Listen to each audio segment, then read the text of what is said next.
обстріл Миколаєва. На практиці ми бачимо, що це знов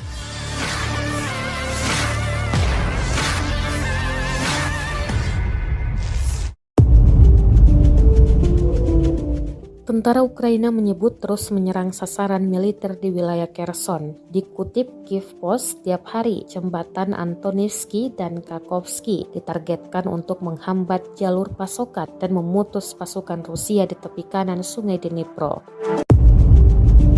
Pada 22 Agustus, Angkatan Bersenjata Ukraina secara resmi mengkonfirmasi serangan baru di jembatan Antonivsky. Menurut saksi mata, jembatan itu hancur. Natalia Humenyuk, juru bicara Komando Umum Angkatan Bersenjata Ukraina, menegaskan bahwa penjajah Rusia tidak akan dapat memulihkan jembatan itu.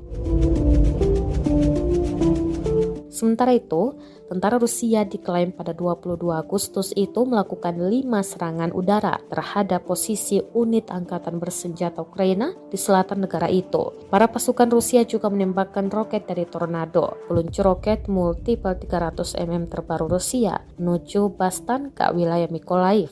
Akibat serangan itu, sebuah rumah pribadi hancur dan 1 anak terluka. Mereka juga menembakkan roket dari sistem roket berpemandu badai di Zelenodolsk, wilayah Dnipro. 1 orang tewas dan 6 warga sipil lainnya terluka.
Terima kasih sudah nonton.